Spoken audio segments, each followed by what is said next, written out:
All right, stupid question. Rick asked me, what's the perfect age to start with tricking? Honestly, when you start walking. But yeah, as soon as you start walking, you can move, you can jump, and so that you can start running. I don't recommend starting tricking when you're there. And remember, I don't know if you're talking about tricking, free running, or parkour. Usually, they're three most like popular urban sports at this time. So, if I'm gonna just throw those in there right now. Perfect age is when you can run, jump, walk, stuff like that. When you can move extremely, whenever like kids most times start around like in martial arts around age 4, stuff like that. By the time they get to 10, stuff like that, they have more like a developed of self awareness, body control, and stuff like that. Depends on what you're in, gymnasts and stuff like that. By the time they're like 7 or 8, they could do round up, back tuck, depending on like how good they are. Um, the perfect age is any age. It's not about the age. Age is just a number. It's about the person, really. I don't recommend having your kid just come out like first come out of the womb and just go into a front flip and stuff like that. It's not going to be like that. Of course, we all know that. The perfect age is when you're ready. You don't have to. If you're fat and you're like 14, don't think, oh, I can't do this. If you're fat and you're like 42, you don't have to. You don't have to get down on yourself.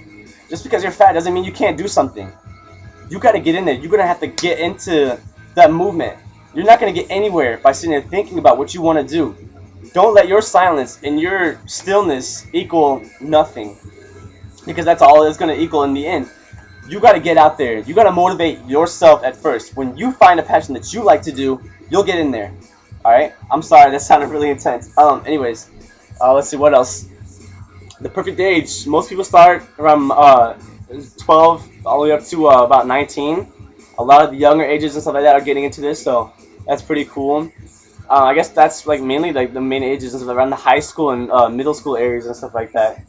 Most middle school kids here, they see it and they think it's cool. They'll try a little bit of it, but they're into skateboarding and stuff now. There's nothing wrong with skateboarding, but I'm a free runner, so Um, but when you get about the high school level and stuff like that, and you get back into it, you start really loving it. Start working with the basics, and then work your way up. And that's another thing. Always, please start with the basics. I know you want to just get in there. You want to do that backflip. I just got into breakdancing, and I wanted to learn all the fancy footsteps and stuff like that. But I realized that I have to learn my foundation first. I'm gonna have to learn the basic steps first. Get those down clean to where I can control, the difference between a swing and a 6 step and stuff like that. So get the basics down first, because when you master the basics and you go a little bit to the next level, it'll be that much easier to get down because you'll be used to those movements. You go to the level after that, it'll be easier to those because you'll be used to the moves before that. So the more extreme you go and stuff like that, with those basics and intermediate moves, the advanced moves will come like that. It's about body control. So there's no perfect age. Start whenever you want, and the most important part is having a blast. You don't have to stick with it if you don't want to. It's your choice, it's your life, your decision. But as long as you experience it and have an appreciation for it, that'd be cool to me. Take care, you guys.